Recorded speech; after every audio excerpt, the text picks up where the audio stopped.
반갑습니다. 아파트 가격 시황파가시 시작하겠습니다. 오늘 정말 깜짝 놀랐죠. 와, 이게 다 쏟아진다고 큰 것들이 정말 줄줄이 터졌는데 하반기 집값 폭락이 거의 확정적이다. 이런 전망들이 나오고 있습니다.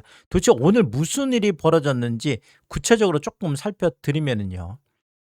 오늘 2026년 하반기 경제 성장 전략이 발표가 됐습니다. 7월 14일 관계부처 이제 합동으로 대통령 국무회의 자리에서 이제 오늘 보고가 됐는데 굉장히 중요한 내용들이죠. 사실 우리나라 경제 전반을 다루고 있는 거니까요. 일단 굵직한 것부터 말씀드리면 실질 GDP 성장률이 와 이건 정말 기쁜 소식이긴 합니다. 2%에서 3%. 야, 정말 우리 정말 0%막 계속 이랬던 게 엊그제 같은데 3% 수정 전망이 나왔습니다. 대단하다는 생각이 일단 들고요. 특히나 경상 GDP 같은 경우에는 지금 4.9에서 자 12.3% 어마어마합니다. 정말 두 자릿수 성장률이라는 충격적인 가보지 않은 길을 간다 이런 김용범 정책실장이 이런 얘기를 할 정도로 엄청난 일이면은 분명히 이제 반도체 때문에 일단 이런 상황인데 야 이게 또 반도체가 약간 좀 뭐라 그럴까요? 좀 어두운 면이 하나 있다면 바로 이거죠. 취업자 증감을 보면 지금 16만 명이었던 게 15만 명으로 오히려 줄었어요. 아니 경제는 지금 2.0에서 3.0, 4.9에서 12.3이면 거의 3배 가깝게 경상 GDP가 이렇게 올라가는데 결국 이 반도체라는 게 고용 증가가 없는 성장이다 보니까 이런 일이 벌어지는 거죠. 그래서 오히려 지금 15만 명으로 쪼그라드는 요런 좀 어떻게 보면 좀 어두운 면도 하나가 있고 고용률도 63%에서 63% 똑같이 이제 나올 정도. 그러니까 경제는 성장해도 고용은 늘어나지 않는 자 이것도 일단은 하나의 이제 숙제로 보여지고요. 자 이제 또 하나가 경제가 성장하면 이 소비자 물가가 올라갈 수밖에 없습니다. 그래서 2.1%에서 무려 2.6%까지 가 있습니다.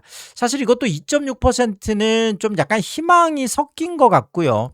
실질적으로 지금 3%를 지금 넘어서 있기 때문에 또 그리고 미국 이란 전쟁이 금방금방 끝날 것 같더니 또다시 또 재발하고 지금 이런 상황이어서 자 이렇게 되면 이게 2.6% 거의 3% 가깝게 갈 수도 있거든요. 자 결국은 이런 실질 GDP 성장률과 그다음에 소비자 물가 이 모든 방향이 기준금리를 인상하는 쪽의 방향으로 되어 있습니다. 실질적으로 GDP가 경제가 침체하고 또 그다음에 근데 이 중에서 또 물가는 올라가고 그러면 이 양쪽을 어떻게 선택할 수 없다 보니까 계속 동결 해왔다 그러면 이제는 신현성 총재도 얘기했잖아. 방향이 분명해졌다라고 했잖아요. 그래서 경기가 올라가고 있기 때문에 결국은 물가가 이거 올라가는 이것만 일단 잡으면 되니까요. 그래서 물가 쪽으로 하면 결국 이것 때문에 이제 또 기준금리 인상은 이제 16일 이제 며칠 남지 않았죠. 내일 모레인데 이제 거의 확정적으로 갈 것 같고요.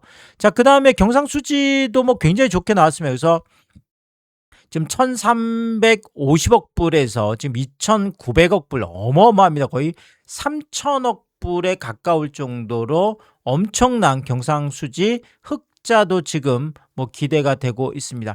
어쨌든 경제가 전반적으로 좋아지는 부분도 있고 고용 같은 경우에는 조금 아쉬움이 남는다라는 것도 있지만 이제 물가에 대한 또 우려도 나오는 자 이런 지금 올 한 해가 될 걸로 일단 보여집니다. 자 그리고 전체적인 것들은 우리 시청자분들이 한번 찾아보시면 좋을 것 같고요.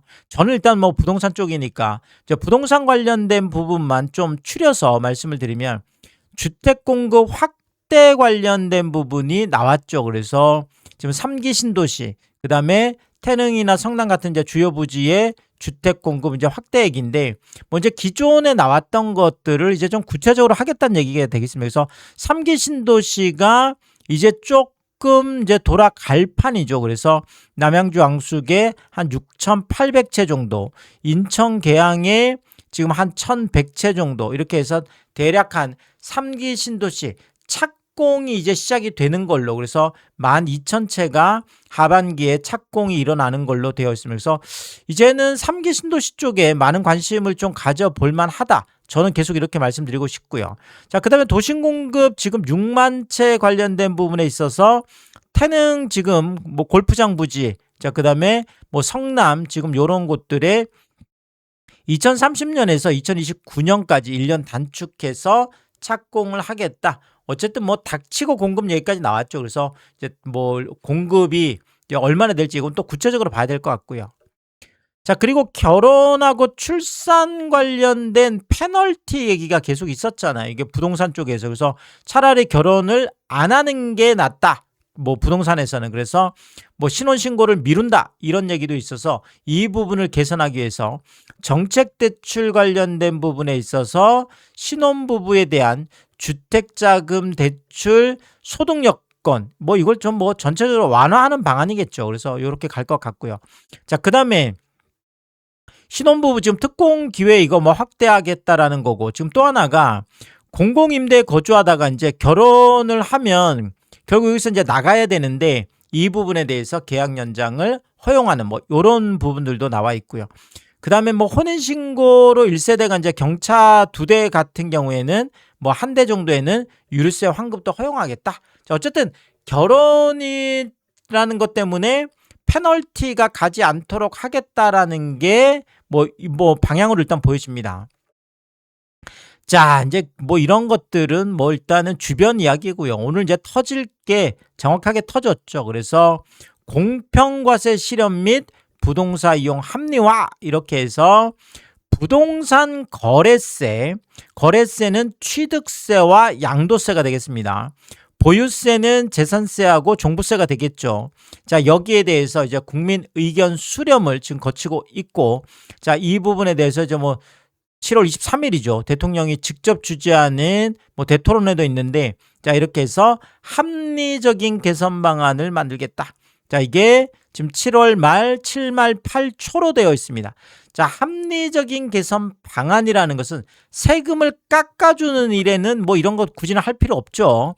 뭐 반대할 일이 별로 없으니까. 근데 결국 세금을 올리는 일이다 보니까, 세금을 인상하는 일이다 보니까 뭐 대토론회도 하고 뭐 이제 이런 상황으로 일단 보여집니다.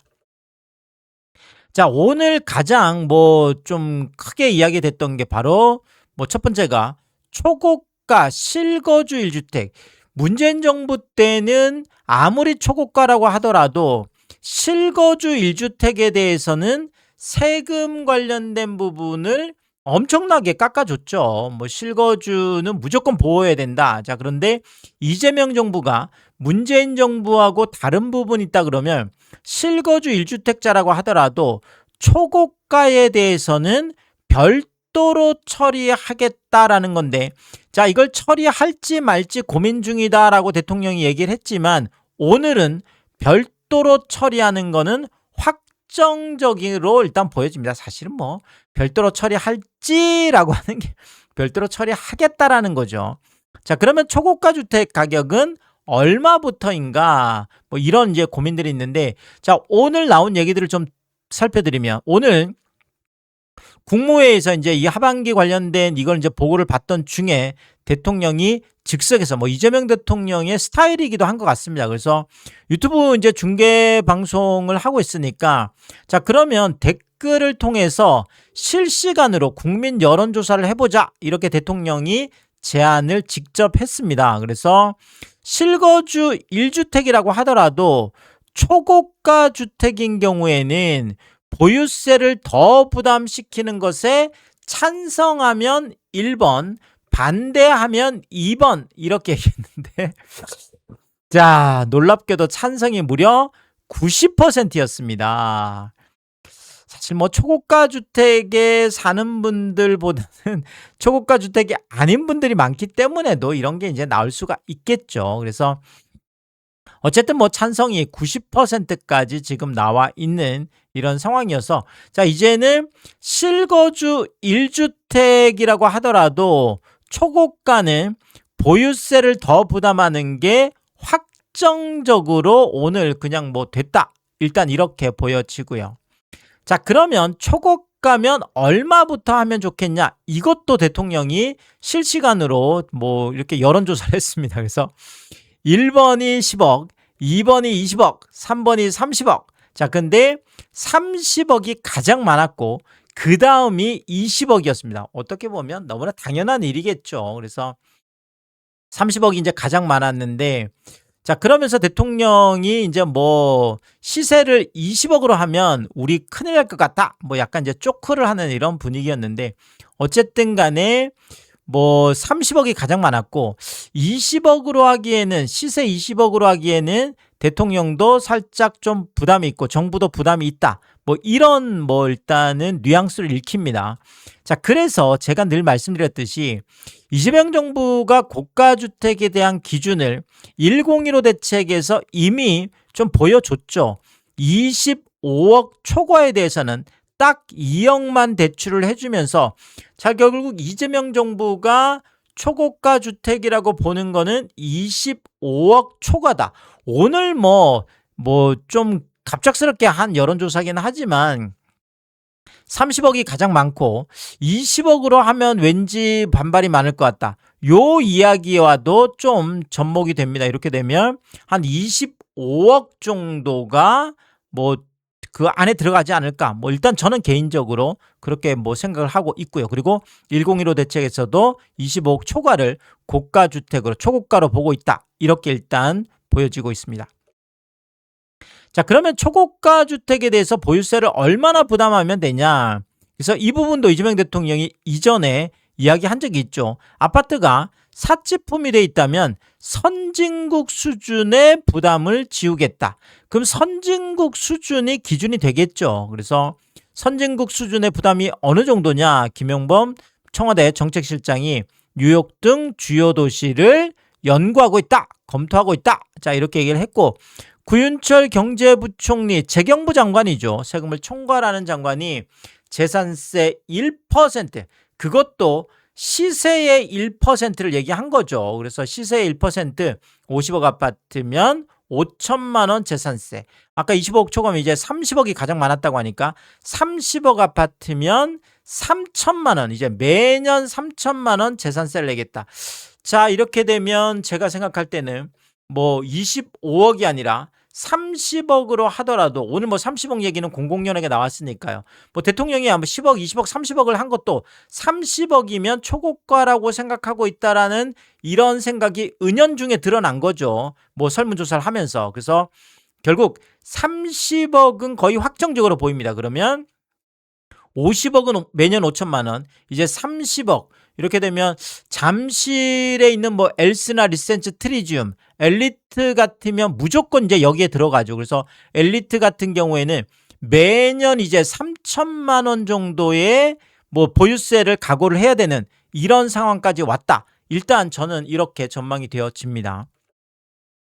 자, 그리고 이 실효세율 관련해서 결국은 지금 뉴욕이 한 1.3에서 1.7 정도 되고, 그 다음에 뉴저지, 일리노이, 텍사스, 뉴햄프셔, 코네티컷 이런 경우에는 상단이 2%가 넘어가는 곳들도 있거든요. 제가 왜 이런 말씀을 드리냐면, 결국은 뭐 초고가라고 하더라도 일률적으로 1%가 아니라 1%를 기준을 하고, 비싸면 비쌀수록, 고가면 고가일수록 1%, 뭐 1.5%, 2%, 뭐 많게는 지금 뉴저지처럼 2.5%, 시세의 2.5%, 뭐 이렇게 구간별로도 갈 수 있다는 얘기죠. 오늘 이런 이야기가 나온 걸로 일단 보여지고요. 자, 구체적인 방법은 초고가 1주택에 대한 종부세 별도 세율 구간을 신설할 수도 있다. 이렇게 보여지는데, 자, 지금은 2주택 이하 이렇게 돼 있는데 2주택 이하에서 이하를 빼버리고 그냥 2주택은 2주택으로 가고 3주택 이상, 그 다음에 뭐 제가 생각할 때는 요 부분에 대해서 지금 조정대상 지역 같은 경우에, 그렇죠, 규제지역, 조정대상 지역에 2주택은 아마 이쪽으로 갈 가능성이 큽니다. 3주택 이상으로. 자, 이렇게 해서 2주택과 3주택 이상, 조정대상 지역의 2주택 이상, 자, 이런 경우에는 과표를 상당히 올릴 가능성이 높죠. 이 뭐 세율을 올리는 이런 방법을 선택을 할 것 같고. 자, 왜냐하면 이 초고가 1주택에 대한 것들을 만약에 뭐 거의 시세의 1%까지 만든다고 하면 뭐 이 부분도 만만치 않기 때문에 이것과의 밸런스를 위해서라도 지금 2주택하고 3주택 이상, 조정 대상 지역의 2주택 이상 이런 경우에는 과표가 많이 올라갈 가능성이 크다. 일단 이렇게 보여집니다. 그래서 초고가 1주택에 대한 종부세 뭐 별도 구간을 개설할 가능성이 높습니다. 자, 두 번째, 초고가 이외에 그러니까 일반적인 주택도 그러면 적정한 보유세 수준이 얼마냐? 그러면 뭐 초고가는 올리고 뭐 일반적인 주택은 깎아주냐? 여기서 많이 걷었으니까 일반적인 좀 것들은 좀 깎아줄 거냐? 이런 분위기는 아닌 것 같아요. 자, 왜냐하면 이재명 대통령이 우리나라의 보유세가 대체로 낮다 이런 인식을 갖고 있거든요. 이렇게 얘기를 했고, 자, 그러면 구체적인 방법은 일반 주택에 대해서도 공시가격 현실화율을 상향하는 방법이 있겠죠. 그래서 현재 69%에서 90%까지 올리면 상당히 보유세, 뭐 이제 재산세가 많이 올라가게 되는 거죠. 그리고 공정시장 가액 비율도 현재 90%에 있는 거를 95%까지, 문재인 정부 때는 95%까지 올렸습니다. 자, 그리고 지금 국회에 입법돼 있는 거에 공정시장 가액 비율을 아예 폐지하는 것도 나와 있거든요. 이렇게 되면 이거는 뭐 100%로 가는 거죠.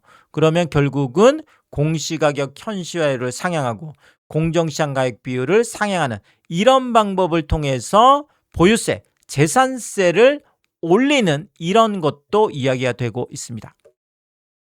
자, 세 번째, 1주택의 경우라고 하더라도 실거주와 비거주의 차이를 둘 건지 말 건지, 자, 그 다음에 또 1주택과 다주택자의 차이를 둘 건지 말 건지, 사실 뭐 이게 질문 형식이지만 가겠다는 거잖아요. 이렇게 가겠다라는 거고, 자, 둔다면 어느 정도가 적정한지 이 부분이 사실은 뭐 관건이게 되겠죠. 이렇게 되면 비거주 1주택자, 지금까지 1주택자들은 무조건 보호를 받았습니다. 뭐 이게 이제 문재인 정부의 어떻게 보면 허점이었죠. 그래서 뭐 비거주, 내가 똘똘한 한 채를 뭐 거주도 안 하면서 그냥 갭 투자를 해서 1주택이라고 해서 엄청난 시세 차익을 남기고 계속 갈아타기를 하면서 또 시세 차익을 남기는 이런 것들도 많이 있었다라는 거죠. 뭐 실거주도 뭐 마찬가지긴 하겠지만 일단은 비거주 1주택자들이 일단 타깃이 되고 있습니다. 그래서 비거주 1주택자는 취득세도 인상할 가능성이 높습니다. 그래서 실거주용과 비거주용을 구분을 해서 비거주용인 경우에 소위 말하는 내가 1주택이라고 하더라도 실제 거주하지 않고 그냥 갭 투자로 사두는 경우에는 훨씬 더 높은 취득세율을 부과할 수 있다라는 거죠. 그러면 취득 가액에 따라서 다주택자처럼 8%, 12% 이렇게 중과될 가능성이 높다라는 거고요. 자, 그리고 비거주 1주택자에 대한 종부세도 올릴 가능성이 큽니다. 그래서 1주택 종부세 보유기간 세액공제가 5년 이상 20%, 10년 이상 40%, 15년 이상 50% 이렇게 되어 있는데 거주기간으로 변경하고 보유는 아예 폐지해버리는 거죠. 자, 그러면 내가 뭐 비거주 1주택인 경우에는 아무리 오래 갖고 있어 봐야 이건 종부세 세액공제가 없어지는 거죠. 자, 그리고 비거주 1주택자에 대한 양도세 인상도 되어 있습니다. 그래서 1주택자들의 장특공 80% 세액공제 중에서 보유기간 40%를 폐지하게 되면, 자, 그러니까 지금까지 깎아주던 거를 안 깎아줘도 그만큼 올라가는 거잖아요. 그래서 이런 것들이 상당한 부담이 될 걸로 이렇게 보여집니다. 자, 그리고 다주택자들의 종부세 세율 인상, 뭐 이것도 지금 이야기가 나오고 있죠. 왜냐하면 이재명 대통령이 여러 채 갖고 있는 건 상관이 없지만 그에 상응하는 부담은 하게 하자. 버티는 것이 손해가 나도록 하겠다. 버티면 질식하도록 하겠다. 다주택자들의 양도세 중과는 이미 82.5%까지가 있기 때문에 이거를 더 손질하기는 어렵습니다. 그리고 뭐 취득세 같은 경우에도 이미 12%까지가 있기 때문에 이걸 더 올리기도 어려워요. 그러면 지금 나머지 지금 하나 남아있는 게 종부세 세율 인상인데, 특히나 종부세 세율을 인상하는 거는 다주택자들이 매물을 쏟아내도록 하기 위해서 그런 거잖아요. 그래서 버티는 것이 손해가 나도록 하겠다라는 것은 말 그대로 종부세 세율을 엄청나게 올리는 방법을 통해서 결국은 매물을 쏟아내도록 하겠다라는 거죠. 그래서 지금까지는 이런 뭐 2주택, 뭐 3주택 이런 경우에 보통 이렇게 뭐 공시가격 기준에서 여기에다가 공정시장 가격 비율이나 뭐 이런 것까지 막 다 해서 과표를 잡았기 때문에, 자, 이게 지금 세율은 뭐 2.7%, 5%까지 가 있긴 하지만 실질적으로 공시가 체계하에서는 이게 크게 그렇죠. 타격이 많이 없는 거죠. 이러니까 지금 많이 나오는 얘기들은 전부 다 시세 쪽으로, 시세의 몇 퍼센트 이렇게 지금 갈 가능성도 상당히 높다라는 거죠. 그러면 지금 뭐 과표 같은 경우에는 공시가라고 하더라도 뭐 시세 기준에서 맞추려고 하면 이게 상당히 많이 올라가겠죠, 세율이. 그래서 이런 부분들도 연구가 되고 있는 걸로 이렇게 알려져 있습니다.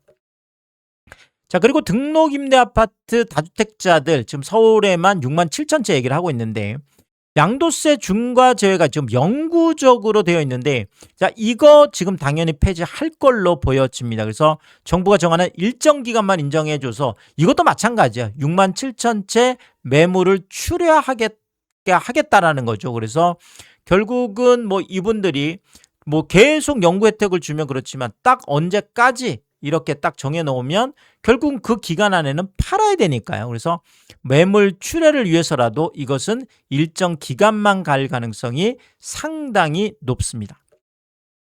자, 그러면 부동산 세제 개편 이걸로 끝이냐? 자, 방금 대출 규제까지 오늘 터졌는데요. 자, 하반기 경제 성장 전략 안에 대출 규제도 들어 있었습니다. 그래서 부동산과 금융을 절연시키겠다. 자, 이재명 정부의 또 하나의 캐치프레이즈인데, 오늘 하반기 이 경제성장 전략 안에도 부동산과 금융의 절연이라는 별도의 이런 항목을 둘 정도니까요. 그만큼 지금 이재명 정부는 이 부분에 어떻게 보면 목숨을 걸고 있다, 이렇게까지 보여지는데요. 자, 시중대출은 은행 쪽을 얘기를 하겠죠. 시중대출에 대해서 투기적 비거주 1주택자에 대한, 자, 이 부분을 또 이야기를 했습니다. 그래서 지금 뭐 비거주 1주택자는 투기적으로 지금 본다는 거죠. 그래서 여기에 대해서 대출 규제를 하겠다라는 거고, 자, 또 하나가 DSR에서 지금 빠져 있는 것들 있죠. 정책이라든지 전세대출. 자, 이렇게 DSR에서 빠져 있는 여기를 점진적으로 확대를 해서 투기적 대출 수요를 차단하고 규제 사각지대. 자, 이게 아까 말씀드렸던 정책 대출 같은 게 규제 사각지대죠. 전세 대출하고 모든 걸 다 잡겠다는 얘기가 되겠습니다. 자, 특히나 이재명 대통령이 전세 대출의 집값을 올렸다. 전세는 사금융이다. 집주인과 세입자가 서로 돈 주고 받는 거다. 자, 전세는 사라지는 것이 정상이다. 이런 얘기까지 한 상태이기 때문에, 자, 비거주 1주택자에 대한 전세 만기 이거 연장 불허해서 즉각적으로 대출 원금을 상환해야 되는, 자, 요거 지금 하반기에 당연히 마련이 될 가능성이 높고요.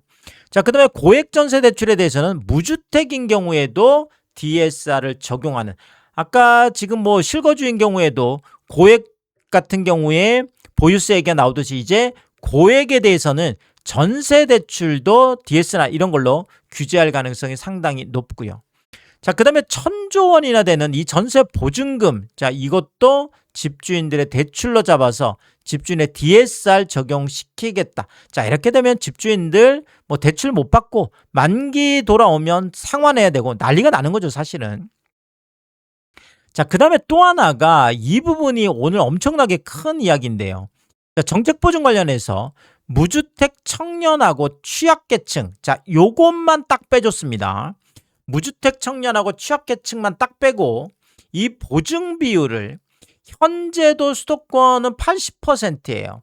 원래 100%이던 걸 90%에서 지금 80%까지 낮춰놨는데, 자, 이거를 단계적으로 인하하고 전세대출 보증을 점진적으로 감축하겠다. 와, 결국 오늘 이게 터졌습니다. 정말 난리가 지금 난리죠. 그래서 자, 이렇게 되면 은행권들이 뭐 당연히 이제 전세 대출 못 하죠. 특히나 전세 대출 보증에 대해서 거의 뭐 폐지 수준까지 가겠다라는 거잖아요. 그래서 이렇게 되면 뭐 이제 전세 대출이라는 게 지금 역사 속으로 사라질 가능성도 있을 정도로 뭐 굉장히 오늘 강력한 이야기가 일단 나왔다. 그래서 전세 대출 보증을 공적 보증, 특히나 대통령이 직접 아니 이게 뭐 사금융인데 왜 공적 기관이 여기다가 보증을 해주냐, 정책 보증을 해주냐, 말이 안 된다. 지금 이런 이야기를 한 거잖아요. 그래서 이거는 거의 점진적으로 감축한다라는 건 점진적으로 거의 폐지 수준까지 가겠다. 그래서 전세가 사라지는 거 정상적이다. 지금 이런 어떤 상황까지 갈 걸로 지금 이렇게 보여집니다. 이게 오늘 하반기 지금 정책, 경제정책 방향에까지 들어와 있으니까요.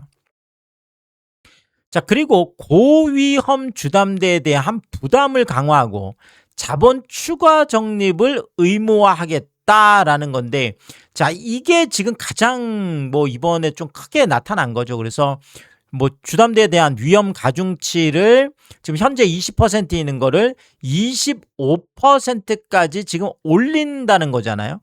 자, 그러면 자본 추가 적립하게 하면 충당금 쌓아야 되니까 당연히 은행들이 주택담보대출을 안 하게 되겠죠. 자, 그게 왜냐? 지금 KB국민은행이 7월 10일부터 주담대 최대 6억 한도, 아니 정부에서도 6억까지 해주라고 하는데 본인들이 알아서 3억까지 마이너스 50% 완전 반토막으로 축소를 했습니다. 자, 더더구나 은행들의 지금 대출 총량이 지금 남아있는 게 상반기에 지금 85%를 이미 다 소진하고 하반기에 겨우 15% 남아있습니다. 아니 그러면 지금 여기에다가 지금 뭐 주담대 위험가중치 25%까지 올린다 그러면 이제 대출을 해줄 게 없어요. 자, 그러면 지금 뭐 주담대 3억, 그 다음에 전세 대출도 뭐 2억 이렇게 할 수도 있죠. 뭐 저희 개인적인 생각이긴 하지만 뭐 이렇게 아예 한도를 은행들이 정해버리는, 자, 이런 일들이 확산될 수도 있겠다. 이렇게 전망이 지금 나오고 있고요. 자, 그리고 정책대출 관련된 부분도 이렇게 하나의 항목으로 딱 했습니다. 그래서 지금 정책대출이 과도하게 확대될 수 있다. 왜냐하면 은행 쪽을 막으면 풍선 효과가 생길 수 있잖아요. 그래서 이것도 총량 관리를 강화하겠다. 말 그대로 이제 이것도 뭐 딱 한도를 정해서 하겠다라는 거죠. 자, 그 다음에 또 하나가 지금 은행의 지금 자체 주담대하고 기금대출 금리 간 이 적정금리 차가 유지되도록 하겠다라는 것을 지금 은행들은 지금 뭐 금리가 뭐 말도 아니죠. 그래서 뭐 거의 뭐 7점, 시중은행이 7.4%까지 지금 가 있고 농협이 지금 그렇죠. 그 다음에 지금 뭐 1금융권 쪽에 K뱅크 같은 경우는 거의 8.4%까지 가 있는데 이렇게 되면 정책 지금 대출 금리 이게 너무 낮으면 안 된다는 얘기죠. 그래서 이것도 올려서 이 뭐 소위 말해서 올린다는 얘기예요. 한마디로 해서. 자, 안 그래도 지금 한국주택금융공사에서 올해 들어서 5번째 금리 인상을 했습니다. 바로 이게 이런 대목으로 읽히는 거죠. 그래서 1월에 0.25, 2월에 0.15, 4월에 0.3, 5월에 0.25, 7월에도 또 0.3을 올렸습니다. 아니 지금 7달 동안 지금 3월 하나 빼고 6월 또 2개 빼고 딱 2개 빼고 계속 지금 5번이나 금리를 인상한 게 바로 지금 시중은행 금리 올라가는 만큼 정책금리도 올리겠다는 거죠. 결국 정책금리에 대한 메리트를 완전히 없애버리겠다는 거잖아요. 받지 말란 얘기예요. 정책금리도. 보금자리론 이미 30년 기준 했을 때 지금 5.2%까지 와 있습니다. 전체적으로 보면 5.2%. 아니 지금 5.2%면 이거 받지 말란 얘기 아닌가요? 5.2%. 아니 지금 시중은행도 뭐 지금 뭐 내가 좀 시용 좋고 하면 한 5%까지 가능한데 뭐 이거 지금 받지 말란 얘기죠. 근데 더 올리겠다는 얘기잖아요. 시중은행 금리가 올라가면 뭐 6%, 7%까지 올리겠다는 얘기인데 야, 이제 뭐 정책금리가 아무 의미가 없어지는 이런 상황까지 와 있고요. 자, 이게 한꺼번에 지금 하반기에 다 쏟아진다는 얘기잖아요. 아니 이렇게 되면 올 하반기 이거 뭐 집값 폭락이 확정적인 거 아닌가요?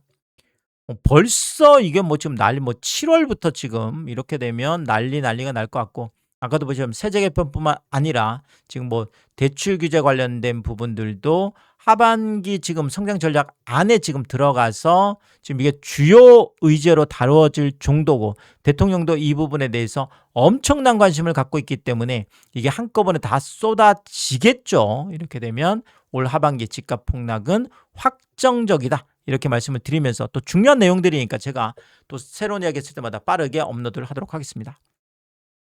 오늘도 유튜브 쇼핑까지 시청해주신 여러분들이 저의 찐 시청자분들이다, 찐 구독자분들이다. 항상 크게 감사의 말씀을 드리겠습니다. 여러분들 쿠팡에서 구매를 하실 일이 있을 때 아래쪽 하단에 띄워드리고 있는 삼양라면 링크를 통해서 구매를 해주시면 제가 영상을 만드는데 큰 도움이 되고 있다, 이렇게 말씀을 드리겠고, 정말 짧지 않은 영상입니다. 늘 끝까지 시청해주시고 유튜브 쇼핑까지 오신 게 그런 거죠. 저는 삼양라면이 좋아서, 삼양라면이 맛있어서 삼양라면만 올려드리고 있는데, 삼양라면만 구매를 해주셔도 감사합니다. 근데 많은 분들이 이 삼양라면 링크를 통해서 뭐 정말 작은 것 하나 구매하실 때도, 가끔 고가 제품 구매하실 때도 참 뭐 번거롭고 귀찮은 일임에도 불구하고 많은 분들이 꼭 이 삼양라면 링크를 통해서 뭐 너무나 다양한 것들을 또 구매를 해주고 계셔서 저에게 도움이 되라고 이렇게 마음 써주시는 거 볼 때마다 참 제가 몸둘 바를 모르게 항상 크게 다시 한번 감사의 말씀을 드리겠습니다. 파가시 멤버십 킹스피도 개설해 두고 있습니다. 구독 옆에 가입 버튼 누르시면 월 9,990원으로 책정되어 있고요. 킹스피 분들에게는 왕관 모양으로 표시를 해드리고 있습니다. 오늘도 킹스피 여러분을 소개해 드리겠습니다. 김화정님, 윤복자님, 피피칠 사모님, 유홍준님, 미셸님, 전영돈님, 항상 감사의 말씀을 드리겠고, 또 많은 분들이 킹스피를 통해서 응원해 주시면 고맙겠습니다. 오늘의 이야기가 도움이 되었다면 구독과 좋아요 부탁드리겠습니다. 고맙습니다.